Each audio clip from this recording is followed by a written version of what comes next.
here is the shell. Now this bunch here came off, the head's broke, and the string is still there. And so what I did is I just loosened it enough around the shell here so I could slide it off, and so then there's just the shell. And what I want to do is keep this ring for the bottom, because it's kind of, in this case, it's fairly custom fit to this bottom part here. And I will unstring all of this so it's one long piece, because I want to reuse the strap. It's a good strap. And then I'll begin the process of putting on the heads. So the other things that I like to have, once you start putting the head on and you're starting to put the strap on one side, the head just wants to, pop off, or the bottom ring wants to pull off because there's nothing holding it. So I use a piece of strap in order to secure the other side until I get that far around. Then I can remove it. So I've got my little piece of strap, got my head that fits pretty snugly. I can feel the rim. I push down in the canard, I can feel the wood rim down there.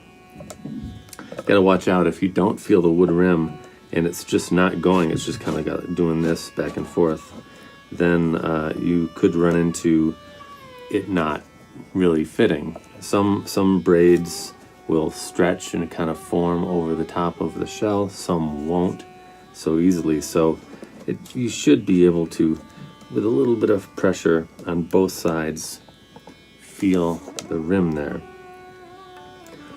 And if it's too big and you have too much play, right, if it's more than, I would say, 1/4 inch of play, then you could run into the head being off center slightly if you're not really careful.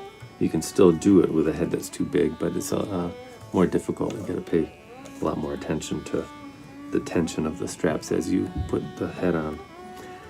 Okay, so got that, got this hook. We're gonna need a hook of some kind, whether it's from me or whether you make it in your garage or whatever. It'll save your hands. If all we did was put on tabla heads, then we could have kind of meat hands and not worry about it. But if we want to play the tabla sometimes, then save your fingers with a hook there. The other thing that's really pretty critical is a nice pair of needle nose pliers. And for now, that's all we're going to need. So let's remove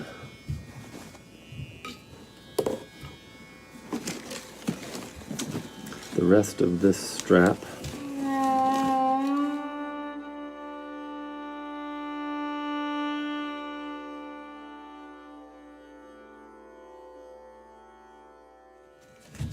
Okay, once we've gotten about halfway from where the knots were originally, see, I've taken out the knots in both directions there, but somewhere in this vicinity is halfway.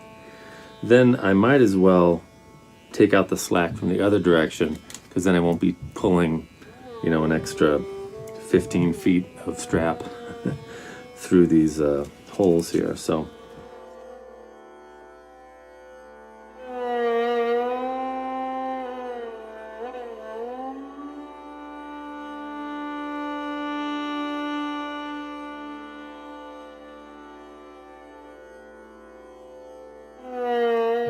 let's make sure this ring fits on the bottom. Yeah. So you can see we need some play in there because we have to fit the strap through 16 different spots there. But if it was a lot bigger than that, for example, there's an older ring here. See, that's a lot of play. If you had something like that, you'd want to actually shorten this.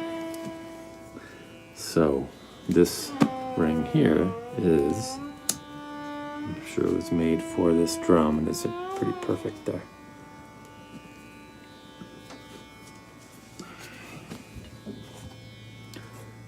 head, this is a pretty nice fit, as we talked about. So if I do this now, when I was a little younger, I think my YouTube videos show this, where I was just more like a monkey, and I could just put my feet kind of on both sides, the top ring and bottom ring, and hold it together while I do the strapping. But that was then. This is now, and so I've come up with a nice method here, which is just a piece of, kind of slightly broken in strap, and I marked it there so that I could put it in with the knot going down through the bottom, and basically it catches there, right? And then put it down, and I'm going to put it over the ring like this. Right, so it goes over and under. I just want to create enough tension to keep it in place. So I'm just going to put a regular knot right there. And there we go. Okay, so if I'm not careful, it'll come off the other way now. So I'm going to turn it over, and I'm going to start stringing it from, give or take, the other side from that knot. Okay, now it doesn't totally matter, because we're going to end up going both directions from this point forward, whether you go under the braid here or over the braid. And I'm just going to start going over.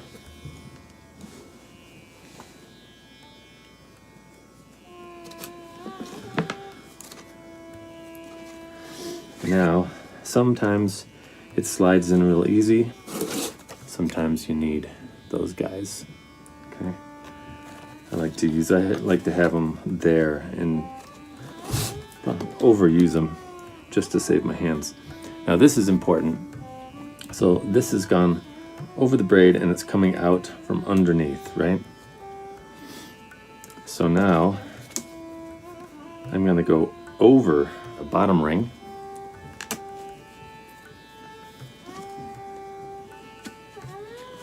Okay. Alright. Okay, see that? So I'm going to go over and it's going to come under. So that theme going in this direction will continue. The other direction, once I get this strap halfway through along here, then I'll go in both directions. Now, this is really, and I'll point it out again when we get to it, but here's where I have made the mistake, and many people do.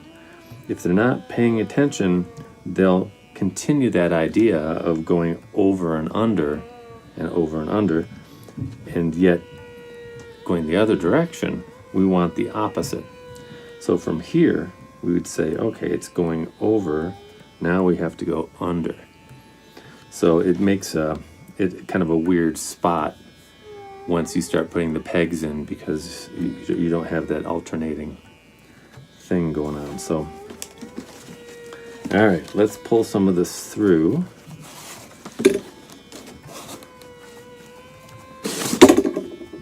Okay, so just get a reasonable arm's length at a time.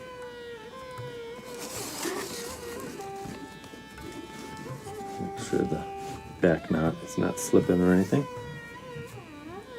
And now this is going to go over the braid, right? You can see at this point the value of this knot over here, because if I was having to move the drum around like this, it would just pop off, and it's hard enough working with this rawhide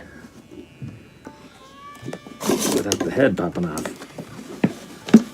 Okay, so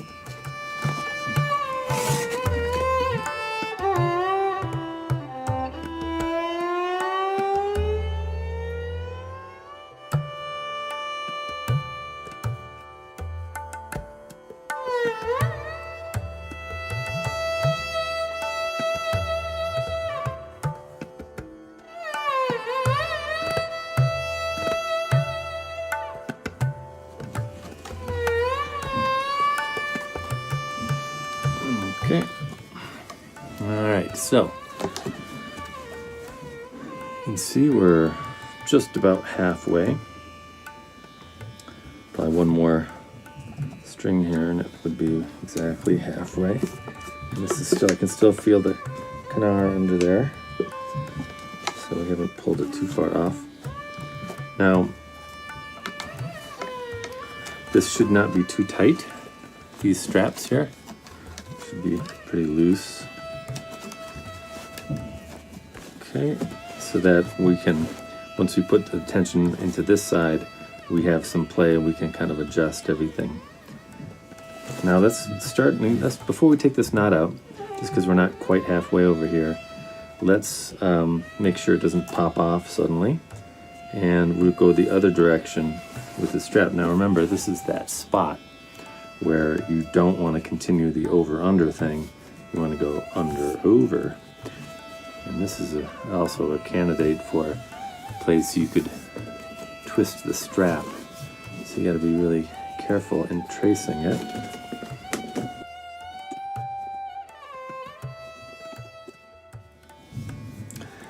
And once we've traced it, we think it's not twisted. Before we get too far within the process, let's check it. So I put it under, not over, right? I put it under, pull it through a little bit. Could even go all the way. Just at least stick it in the top hole here. Cool. All right. Now, let's just make sure that this is not twisted. So just track it back.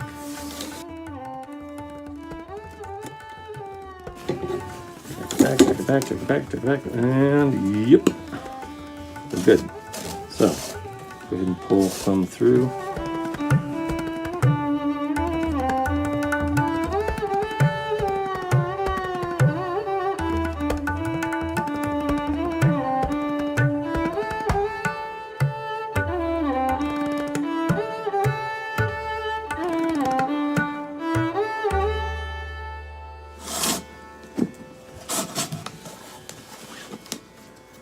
At this point I can take out the original placeholder strap. Thank you. And now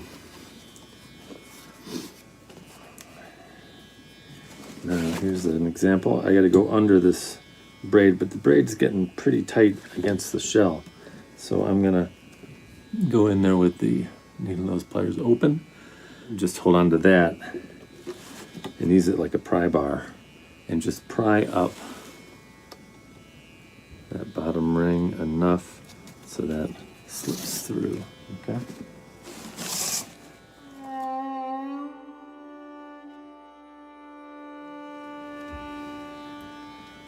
Okay, that's looking pretty good. And, alrighty, so now there's just a slight amount of less canard here than there is over on this section, which has kind of been there most of the time.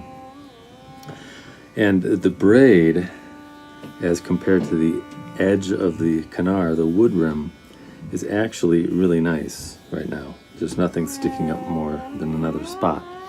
So I suspect that the canard was actually cut slightly off center.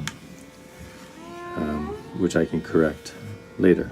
So I'm not going to worry about that too much.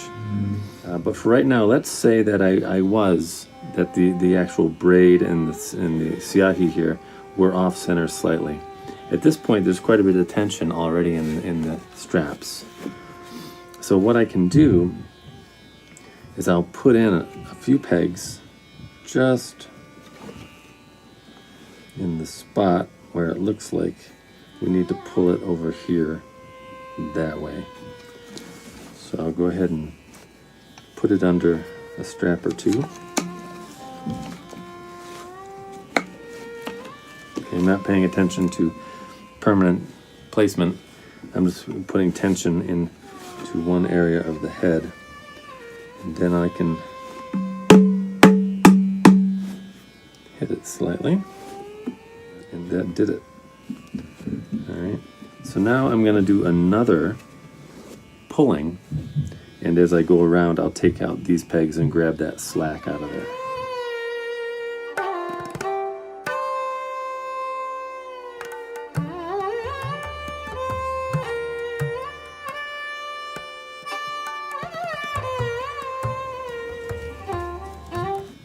And as with all things in the universe, stuff is going to change. So, you know, what we're going to do is put all the pegs in and then tighten it down, put it up probably on another strap, and tighten it down.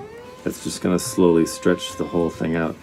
And I usually take 2 to 3 days and do it, you know, do this process, not this process, but the tightening process once a day and re-put the pegs in, just because right in the beginning this braid and the strap slightly are going to stretch, and the head will slowly loosen, and then we tune it up, tighten it down, put it on another strap, tighten it down, then it'll keep stretching, take the pegs out, and do that process a couple times. So with a new head, and I also do that with a new drum when I get it from the maker, because those are also in the process of stretching. All right, so before we put the pegs in, again, let's look at the bottom ring. It gets harder and harder to correct these because the tension's higher. Yosh. All right, got our knots. Nice neat knots there, and we don't have enough strap. If we did have enough strap, it would just on one of these 2 knots, the excess would just go around 1.5 times. 2 times is definitely enough, and that's for using the strap to put on a new head. Like in this case, it wasn't enough. If we had had that extra, it would have been enough. Or if you have a broken strap, you're going to need a little excess as well for that. So at least 1, twice. Anything more than twice is just kind of in the way, in my opinion. So you can cut off your strap after it goes around twice. All right, let's put on the pegs. Now, for the pegs, we're going to start at one of the 2 knots, and those knots will mark the beginning of the first set of 4 straps. Okay, so the knot, and then there's a cluster of 4 straps. That's going to be a unit. Okay, and you'll notice that 1 comes from under, 1 comes from over, the center 2. We're going to start with the one that comes from under if we're going to just do a single strap. And even if we're going to end up on 2, we want to start with that one. Okay, there's another set of 4, another set of 4, another set of 4, and they're all going to be the same design like that. Okay, the other thing to look for before we start here is the tension of this set of 4 similar to this. In our case it is, because I really tightened that knot down carefully. Sometimes this backpedaling of the slack there will make this and this strap looser than the other straps, and that once you start tuning your drum, you'll find this area is going to be lower than the other areas. It's going to be harder to tune it. So you either need to get that knot pull really well done, or backpedal, pull some of that slack back into the drum so it's distributed. So I'm just gonna go ahead at this stage. I think it's safe. I'm gonna do 2 straps at a time. Okay. Now, I'm not gonna do every set of 4 though. I'm gonna do every other set of 4.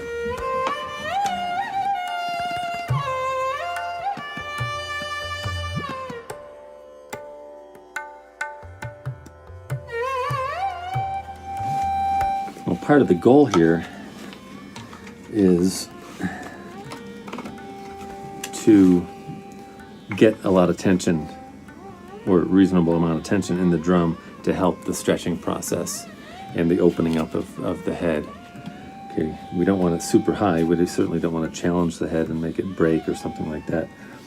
But I know that in just a little while, I'll be taking these pegs out and re-pulling the slack one more time at least.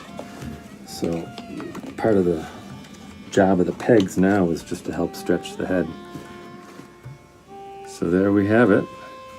Putting on a head. We have a centered head, and the braid is even all the way around. So there's not parts sticking up or far down. And then we've got a good bottom ring around the drum. Got good tension all the way around.